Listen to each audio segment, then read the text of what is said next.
मित्रों, स्नान करना तो हमारी दिनचर्या का एक अहम हिस्सा है। प्रत्येक स्त्री और पुरुष स्नान तो करते ही हैं, जिससे कुछ स्त्रियां सदैव निर्वस्त्र होकर ही स्नान करती हैं। आज हम आपको एक कथा के माध्यम से बताएंगे कि निर्वस्त्र होकर स्नान करने से क्या होता है और क्या पति पत्नी एक दूसरे के साथ स्नान कर सकते हैं या नहीं। एक बार की बात है, भगवान श्री कृष्ण द्वारका के राजभवन में विश्राम कर रहे थे। तभी वहाँ पर सत्यभामा पहुँच जाती हैं। तब सत्यभामा को देखकर श्री कृष्ण बोले, हे देवी, आपका स्वागत है, जरूर आज आप कुछ पूछना चाहती हैं। तब सत्यभामा ने कहा, हे प्रभु, मेरे मन में एक प्रश्न उठ रहा है, उसी का समाधान चाहती हूँ। कृष्ण बोले, आप निसंकोच अपना प्रश्न पूछ सकती हो। तब सत्यभामा ने कहा, हे प्रभु, मेरा पहला प्रश्न यह है कि निर्वस्त्र होकर स्नान करने से क्या होता है। स्नान करते समय कौन कौन सी बातों पर ध्यान देना चाहिए और निर्वस्त्र होकर कौन कौन से कार्य नहीं करने चाहिए। और मेरा दूसरा प्रश्न यह है कि क्या पति पत्नी एक दूसरे के साथ निर्वस्त्र होकर स्नान कर सकते हैं। तब भगवान श्री कृष्ण कहते हैं, ये देवी, आज मैं आपको एक अत्यंत पवित्र कथा सुनाता हूँ, जिसको सुनने के बाद आपको अपने सभी प्रश्नों के उत्तर मिल जाएंगे। इसलिए भगवान कृष्ण द्वारा बताई इस प्रश्नों की सच्चाई जानने के लिए इस कहानी को शुरू से अंत तक जरूर सुनें तथा सब्सक्राइब कमेंट करके बेल आइकन दबाना ना भूलें और अपने बंधु बांधवों को शेयर अवश्य करें, जिससे यह पवित्र सोच सभी को मिल सके। धन्यवाद। नमस्कार, मैं रणवीर सिंह लोटस एंटरटेनमेंट में आपका हार्दिक स्वागत करता हूँ। मित्रों, भगवान श्री कृष्ण ने इन प्रश्नों का जो उत्तर दिया वह इस प्रकार से है। प्राचीन काल की बात है, धारा नगरी में गोपाल नाम का एक सेठ रहता था। वह बहुत ही मेहनती और स्वाभिमानी था, लेकिन बड़ा ही भला मानुष भी था। उसका कभी किसी के साथ कोई भी लड़ाई झगड़ा कभी नहीं हुआ और उस नगर के सभी लोग उसका बहुत आदर सम्मान किया करते थे। वह सुबह उठकर अपने नित्य कर्म करता, किंतु उसकी पत्नी रोजाना देर से ही उठती थी और स्नान हमेशा निर्वस्त्र होकर ही करती थी। इस कारण उस सेठ के घर में दरिद्रता का वास होने लगा और धीरे धीरे व्यापार में भी घाटा होने लगा, जिससे गोपाल बहुत परेशान रहता था। ऐसे ही दिन बीत रहे थे। एक दिन गोपाल का व्यापार पूरी तरह से बंद हो जाता है, जिसके कारण वह व्यापार में अपनी सारी जमा पूंजी भी लगा देता है, लेकिन वह व्यापार भी सफल नहीं होता। उसने अपने इस धंधे को उधारी का पैसा भी लगा दिया। जब व्यापार ठप्प हो गया तो कर्जदार भी उसे सताने लगे। वे कभी कभी उसके घर पर भी आ जाते थे और कहते, अगर तुमने हमारा धन सूद समेत न दिया तो हम तुझे और तेरे परिवार को मौत के घाट उतार देंगे। जिससे वह काफ़ी भयभीत रहने लगा था, किंतु वह यह नहीं समझ पा रहा था कि व्यापार में नुकसान हो क्यों रहा है। फिर एक दिन गोपाल ने कर्जदारों से परेशान होकर अपनी सभी जमीनों को बेच दिया। फिर भी कर्जा बना रहा, इसलिए उसे मजबूरी में अपना आलीशान घर भी बेचना पड़ा और मजबूरी में ही गरीबी का सामना करना पड़ गया। फिर गोपाल अपनी पत्नी के साथ उस नगर को छोड़कर वन के पास स्थित एक नगर में कुटिया बनाकर रहने लगा। वह प्रतिदिन वन में लकड़ी काटकर और उन्हें दूसरे नगर में बेचकर अपने परिवार का पालन पोषण करने लगा। धीरे धीरे समय बीतने लगा, किंतु अभी भी गोपाल को अपने पुराने दिन बहुत याद आ रहे थे। एक दिन की बात है, गोपाल वन में लकड़ियां काटने पहुंचा तो उसने देखा कि वहां एक साध्वी अपनी कुटिया के समीप बैठकर ध्यान साधना में लीन है। तब गोपाल ने अपने मन में सोचा कि यहाँ ये कौन है, मैंने तो इनको पहले कभी नहीं देखा। चलो इनके पास चलकर इन्हें अपनी परेशानी के बारे में बताऊं, क्योंकि यह साध्वी जी मुझे कुछ दिव्य स्त्री मालूम पड़ती हैं। यह सोचकर गोपाल साध्वी के पास पहुंचकर खड़ा हो जाता है। फिर वह उनकी आंखें खुलने का इंतजार करता है। जब साध्वी ने आंखें खोली तो देखा सामने एक पुरुष खड़ा है। तब साध्वी ने पूछा, पुत्र, तुम कौन हो और कहाँ से आ रहे हो और मेरे पास किस प्रयोजन से आए हो। इस पर गोपाल ने बताया, मैं पास वाले नगर में रहता हूँ। वर्षों पहले मैं एक धनवान सेठ था, फिर पता नहीं कैसे मुझे अचानक व्यापार में काफ़ी नुकसान होने लगा और धीरे धीरे मेरा व्यापार पूरी तरह से बंद हो गया। फिर मैंने नया व्यापार शुरू करने के लिए कई लोगों से धन उधार लेकर व्यापार शुरू किया, किंतु मुझे सफलता नहीं मिली। तो कर्जदार भी मुझे परेशान करने लगे और मेरे घर आकर धमकाने लगे। फिर एक दिन रास्ता रोककर जान से मारने की धमकी भी दी। अब मैंने अपनी सारी जमीनें बेचकर कुछ कर्जदारों का कर्ज तो लौटा दिया, फिर भी कुछ कर्जदार रह गए। अब मैंने उनका पैसा चुकाने के लिए अपना आलीशान घर भी बेचकर कर्जे से मुक्ति पाई और मैंने अपना नगर भी छोड़ दिया। अब इसके समीप वाले नगर में कुटिया बनाकर रहने लगा हूँ तथा इस जंगल से लकड़ी काटकर बेचता हूँ, जिससे मेरा परिवार चल सके। आगे गोपाल बोला, हे माता, आप मुझे यह बताने का कष्ट करें कि किस दुष्कर्म के कारण मेरे साथ यह सब कुछ हो गया है। तब वह साध्वी अपनी आंखें बंद करके गोपाल के जीवन में घटित सभी घटनाओं का पूरा दृश्य देख लेती है। उसके बाद वह साध्वी गोपाल से बोली, हे पुत्र, मुझे अति अच्छी तरह से पता चल गया है कि तुम्हारा व्यापार अचानक कैसे बंद हो गया था। फिर गोपाल ने बड़ी उत्सुकता से पूछा, माता, आप बताएं कि मैंने वह कौन सी गलती कर दी है जिसके कारण मेरा जीवन बर्बाद हो गया। तब साध्वी ने कहा, हे पुत्र, तुम्हारी पत्नी हमेशा देर से उठती थी और रोजाना निर्वस्त्र होकर स्नान करती थी। कभी कभी तुम भी निर्वस्त्र होकर स्नान कर लेते थे। अब तुम्हें इसी कारण गरीबी का सामना करना पड़ रहा है। यह सुनकर गोपाल को कहा, माता, आप मुझे कृपया ये बताएं कि निर्वस्त्र होकर स्नान करने से क्या होता है।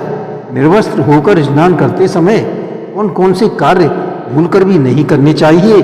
साथ ही साथ स्नान करते समय कौन कौन सी बातों पर ध्यान देना चाहिए, जिन्हें करने के बाद घर में माता लक्ष्मी का आगमन हो और घर में धन धान्य की कोई कमी न रहे। तब वह साध्वी जी गोपाल से बोली, हे पुत्र, तुम्हारे यह सभी प्रश्न प्रत्येक मनुष्य के लिए बहुत ही आवश्यक हैं। इसलिए मैं तुम्हें एक कथा सुनाती हूँ, लेकिन तुमको मुझसे एक वादा करना होगा। कभी कथा को पूरी तरह से ध्यान से सुनोगे। गोपाल के वचन देने के बाद साध्वी ने कहा, हे पुत्र, इसी नगर में मनोहर नाम का एक ब्राह्मण रहता था। मनोहर एक मंदिर का प्रसिद्ध पुजारी था। वह रोज सुबह उठकर अपने नित्य कर्म करके भगवान कृष्ण की पूजा अर्चना किया करता था, जिससे उसे नगर के सभी लोग मनोहर को काफी आदर करते थे। वह प्रत्येक पूर्णिमा को गंगा स्नान के लिए भी जाता था।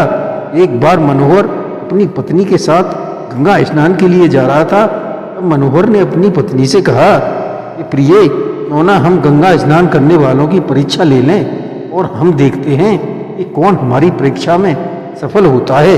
मनोहर बोला, प्रिय, आज मैं यह देखना चाहता हूँ कि कौन कौन से व्यक्ति यह मानते हैं कि गंगा में स्नान करने से मनुष्य के पाप नष्ट हो जाते हैं और क्या वे अपने सच्चे मन से पाप नाशनी गंगा में स्नान करते हैं। तब मनोहर ने भी पत्नी भी उसकी बात मान लेती है। फिर वे दोनों आगे बढ़ने लगते हैं। तभी अचानक वहाँ पर बारिश होने लगती है, जिससे वहाँ काफ़ी कीचड़ हो जाती है। तब मनोहर पत्नी से कहता है, मैं इस कीचड़ में गिरने का नाटक करूँगा, तब तुम लोगों से मुझे उठाने के लिए कहना, लेकिन जब मुझे कोई इस कीचड़ से न निकाले तब तुम सभी से कहना, मेरे पति को वही निकाले जो निष्पाप हो। अगर किसी पापी व्यक्ति ने मेरे पति को उठाने की कोशिश की तो वह तुरंत भस्म हो जाएगा। फिर मनोहर पैर फिसलने का नाटक करते हुए कीचड़ में गिर जाता है। कीचड़ में गिरने से उसके सभी वस्त्र गंदे हो जाते हैं। फिर मनोहर के कहे अनुसार उसकी पत्नी सभी से मदद मांगने लगती है, किंतु कोई भी मदद के लिए तैयार नहीं हो रहा था। जब कोई भी व्यक्ति मनोहर को उठाने नहीं आया तो मनोहर की पत्नी बोली, मेरे पति बहुत ही पवित्र हैं, अगर तुम निष्पाप हो तभी उन्हें हाथ लगाना, नहीं तो हाथ लगाते ही भस्म हो जाओगे।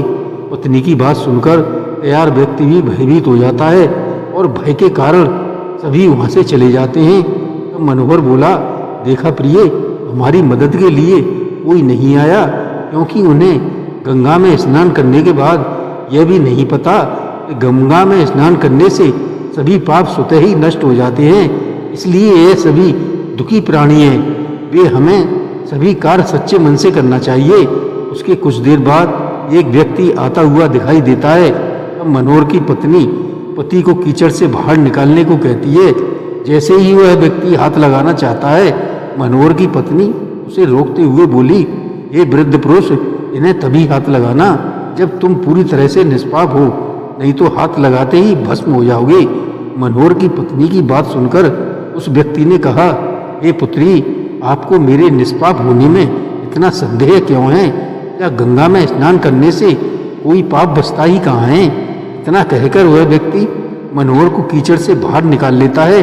तब मनोहर उस व्यक्ति से अत्यंत प्रसन्न हो जाता है और उससे कहता है, इतने सारे लोगों में सिर्फ तुमने ही सच्चे मन से गंगा स्नान किया है, और जो लोग बिना विश्वास के गंगा स्नान करते हैं उनको मनोकामनाएं कभी पूर्ण नहीं होती, और जो लोग सच्चे मन से गंगा स्नान करते हैं उनकी सभी मनोकामनाएं पूरी हो जाती हैं।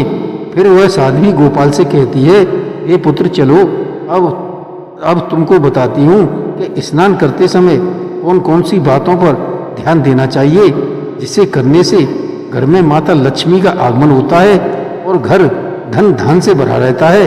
उसे कभी भी गरीबी का सामना नहीं करना पड़ता। सबसे पहले सुबह उठकर नित्य स्नान करना चाहिए। स्नान करने के बाद सर्वप्रथम ईश्वर की पूजा पाठ करनी चाहिए। दूसरा, शास्त्रों में भी बताया गया है कि स्नान करने से तेज, पवित्रता, आरोग्य, स्वास्थ्य की प्राप्ति होती है। इसलिए स्वस्थ रहने के लिए भी प्रत्येक दिन स्नान करना चाहिए। तीसरा, वेदों में बताया गया है कि सुबह उठकर स्नान करने से सभी पाप नष्ट हो जाते हैं, साथ ही साथ हमारे शरीर की नकारात्मक ऊर्जा भी नष्ट हो जाती है। चौथा, अगर आप बीमार हैं तो सिर को छोड़कर स्नान कर सकते हैं। आप किसी गीले कपड़े से भी शरीर पोंछ सकते हैं, वह भी स्नान ही माना जाएगा। पांचवा, स्त्रियों को हमेशा बंद जगह पर ही स्नान करना चाहिए। अब श्री कृष्ण सत्यभामा से कहते हैं, हे देवी, अब मैं आपके पहले प्रश्न का उत्तर देता हूँ कि निर्वस्त्र होकर स्नान करने से क्या होता है, और स्नान करते समय कौन कौन सी बातों पर ध्यान देना चाहिए, और निर्वस्त्र होकर कौन कौन से कार्य भूलकर भी नहीं करने चाहिए। पहले मैं आपको इसका लाभ बताता हूँ। पहला, स्नान करने का मुख्य उद्देश्य शारीरिक शुद्धि होती है। निर्वस्त्र स्नान करने से शरीर की त्वचा को शुद्ध रूप से धोने का अवसर मिलता है, जिससे संपूर्ण शरीर की गंदगी दूर होती है और बेहतर स्वास्थ्य बनता है। दूसरा, जब हम निर्वस्त्र होकर स्नान करते हैं तो हम मानसिक रूप से भी शुद्ध होते हैं, जहाँ व्यक्ति अपने मन को एकाग्र करके भटकते विचारों से मुक्ति पाता है।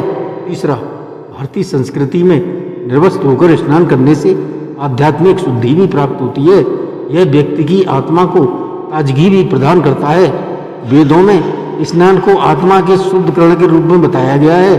हे देवी, अब मैं आपको बताता हूँ कि स्नान करते समय ध्यान देने वाली बातों को।